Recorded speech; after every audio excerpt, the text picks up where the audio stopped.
देश की सबसे बड़ी संवैधानिक लड़ाई में एक बार फिर से केंद्र शासित प्रदेश जम्मू कश्मीर का राज्य का दर्जा बहाल करने का मुद्दा सुप्रीम कोर्ट में गरमा चुका है। ये मामला न केवल संवैधानिक अधिकारियों का है बल्कि देश के संघीय ढांचे की मजबूती और लोकतंत्र की नींव से जुड़ा हुआ है।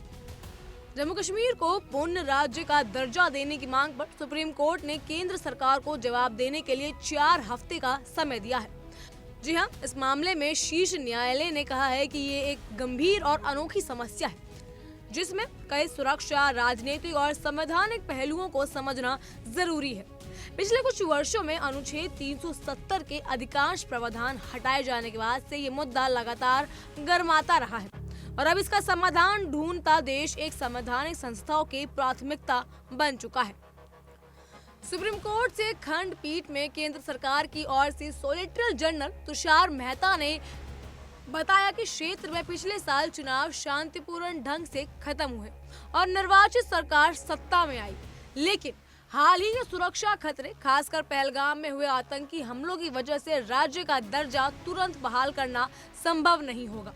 उन्होंने स्पष्ट किया कि इस मुद्दे पर जम्मू कश्मीर प्रशासन की ओर से गंभीर विचार विमर्श चल रहा है। ये एक संवेदनशील मसला है और इसके पीछे व्यापक परिप्रेक्ष्य से निर्णय लेना होगा। केंद्र ने अदालत को आश्वासन दिया था कि राज्य का दर्जा पूर्ण मिलेगा, लेकिन अभी कुछ परिस्थितियां ऐसी हैं जिनका ध्यान रखना अनिवार्य है।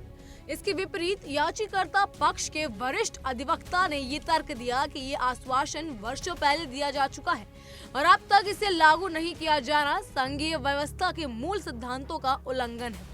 उन्होंने कहा कि जम्मू कश्मीर की विधानसभा में भी राज्य का दर्जा बहाल करने का प्रस्ताव पारित कर दिया गया और इसे टालना संवैधानिक दायित्वों की अनदेखी है। यदि किसी राज्य को बिना वजह से केंद्र शासित प्रदेश में बदला जा सकता है तो संघवाद खतरे में पड़ जाएगा। इसके अलावा याचिकाकर्ताओं ने इस मामले को 5 न्यायाधीशों वाली संविधान पीठ के समक्ष ले जाने की मांग भी की ताकि संवैधानिक विवाद का स्थायी समाधान निकाला जा सके।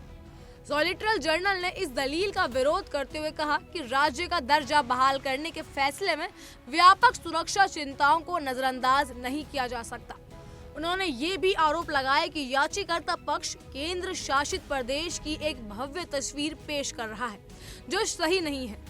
इस दौरान कोर्ट में हल्की हंसी भी गूंज उठी जब मुख्य न्यायाधीश ने सॉलिसिटर जनरल को ये कहते हुए कहा कि उन्हें अपनी दलील पूरी करने दी जाए। वहीं स्थानीय वकीलों ने क्षेत्र में बेरोजगारी, विकास परियोजनाओं की ठहराव जैसी समस्याओं को उजागर किया और कहा कि ये स्थिति राज्य का दर्जा बहाल करने की बाधा नहीं बन सकती है।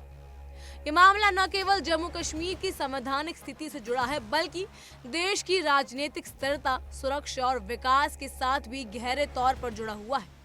याचिकाकर्ता पक्ष का मानना है कि राज्य का दर्जा बहाल न करना लोकतंत्र की मूलभूत सिद्धांतों का उल्लंघन है और इससे जम्मू कश्मीर के लोकतांत्रिक सरकार की कार्य क्षमता प्रभावित हो सकती है। पिछले वर्ष में क्षेत्र में हुए तनाव और सुरक्षा व्यवस्था के बीच ये सवाल उठता है कि क्या अब भी राज्य का दर्जा बहाल करने में कोई वास्तविक बाधा है या फिर राजनीतिक इच्छा शक्ति की कमी है।